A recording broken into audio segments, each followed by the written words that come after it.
ಬೆಂಗಳೂರಂತಹ ದೊಡ್ಡ ನಗರದಲ್ಲಿ ಹೊಸ ಕಟ್ಟಡಗಳು, ಕೈಗಾರಿಕಾ ಪ್ರಾಜೆಕ್ಟ್ಗಳು ನಿರ್ಮಾಣ ಆಗ್ತಾನೆ ಇರುತ್ತವೆ. ಅಂತಹದ್ದೇ ಒಂದು ಮಣಿಪಾಲ್ ಇಟಿಎ ಇನ್ಫೋಟೆಕ್ ಲಿಮಿಟೆಡ್ನಿಂದ ನಿರ್ಮಾಣವಾಗ್ತಾ ಇರೋ ಹೊಸ ಪ್ರಾಜೆಕ್ಟ್ ಹೊಸ ತಗಾದಿಯನ್ನ ಹುಟ್ಟುಹಾಕಿದೆ.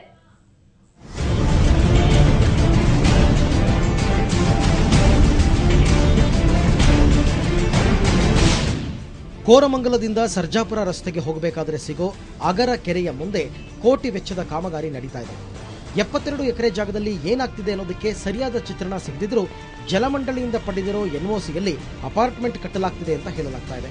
ಇದರ ಜೊತೆಗೆ ಮಣಿಪಾಲ್ ಇನ್ಫೋಟೆಕ್ ಲಿಮಿಟೆಡ್ನ ಗೋಲ್ಮಾಲ್ ಕೂಡ ಬೆಳಕಿಗೆ ಬರುತ್ತೆ. ಈ ಒಟ್ಟು ಜಾಗಕ್ಕೆ 45 ಲಕ್ಷ ಲೀಟರ್ ನೀರು ಒಂದೇ ದಿನಕ್ಕೆ ಬೇಕು.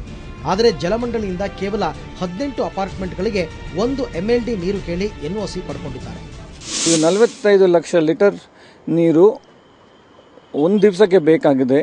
ಅದಕ್ಕೆ ಇವರು BWSSBಗೆ ಅಪ್ಲಿಕೇಶನ್ ಕೊಡಬೇಕು. ಅಪ್ಲಿಕೇಶನಲ್ಲಿ ಇವರು ಬರೀ 2 ಅಪಾರ್ಟ್ಮೆಂಟ್ಸ್ಗೆ ಅಪ್ಲಿಕೇಶನ್ ಮಾಡಿದ್ದಾರೆ.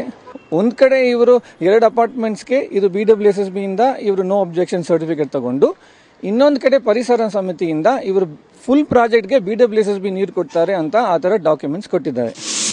ಅದೇ ರೀತಿ ಎನ್ವಿರಾನ್ಮೆಂಟ್ ಇಂಪ್ಯಾಕ್ಟ್ ಅಸೆಸ್ಮೆಂಟ್ ಅಥಾರಿಟಿ ಅವರಿಂದ 3 MLD ನೀರನ್ನ ಜಲಮಂಡಳಿ ಕೊಟ್ಟಿದೆ ಅಂತ ಸುಳ್ಳು ದಾಖಲೆ ನೀಡಿ SAIA ಇಂದ ಕ್ಲಿಯರೆನ್ಸ್ ಪಡ್ಕೊಂಡಿದೆ. ಅದು ಕೂಡ 2001ರಲ್ಲಿ. ಇದು ಸುವರ್ಣ ನ್ಯೂಸ್ ಮತ್ತು ಸಿಟಿಸನ್ ಮ್ಯಾಟರ್ಸ್ ಸಂಸ್ಥೆ ನಡೆಸಿದ ಜಂಟಿ ಕಾರ್ಯಾಚರಣೆಯಿಂದ ಬೆಳಕಿಗೆ ಬಂದಿದೆ. ಆದರೆ ಇದರ ಬಗ್ಗೆ ಜಲಮಂಡಳಿ ಪರಿಶೀಲನೆ ನಡೆಸೋದಾಗಿ ಹೇಳಿದೆ. ನಮ್ಮದು ಬರೀ ಭಾಳ ಕಡಿಮೆ ಕೇಳಿ ಇದು ಕಂಪ್ಯೂಟರ್ 1ರಿಂದ 3 ಎಕ್ಸ್ಟ್ರಾ ಕೇಳಿದ್ದಾರೆ. ಅದು ಎಕ್ಸ್ಟ್ರಾ ಬಿಲ್ಡಿಂಗ್ ಅಪ್ರೂವಲ್ ತೊಗೊಂಡಿದ್ದಾರೆ. ಆ ಥರ ತೊಗೊಂಡಿದ್ರು ಅವರು ಕೊಟ್ಟಿದ್ರೆ ಅವರು ನಮ್ಮ ಹತ್ರ ವಾಟ್ಸಪ್ಪಿಗೆ ಕೇಳಕ್ಕೆ ಬಂದಾಗ ನಾವು ಪರಿಶೀಲಿಸಿ ಹಣ ಕಡಿಮೆ ಕಟ್ಟಿದರೆ ಪೂರ್ತಿ ಹಣವನ್ನು ಪಡೆದು ನೀರನ್ನು ಕೊಡಲು ಏರ್ಪಾಡು ಮಾಡ್ತೇವೆ. ಈ ಬಗ್ಗೆ SAIA ಯಾವುದೇ ಪ್ರತಿಕ್ರಿಯೆ ಕೊಟ್ಟಿಲ್ಲ.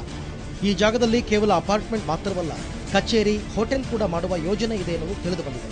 ಮುಂದೆ ಇಲ್ಲಿ ಕೈಗಾರಿಕೆ ಕೂಡ ಶುರುವಾಗುತ್ತೆ ಅನ್ನೋ ಶಂಕೆ ಇಲ್ಲಿನ ನಿವಾಸಿಗಳಲ್ಲಿದೆ. ಬೆಂಗಳೂರಿನಿಂದ ಕ್ಯಾಮರಾ ಪರ್ಸನ್ ಶಿವಕುಮಾರ್ ಅಲಾವುದ್ದೀನ್ ಜೊತೆ ಶ್ರೇಯಾ ಶೆಟ್ಟಿ.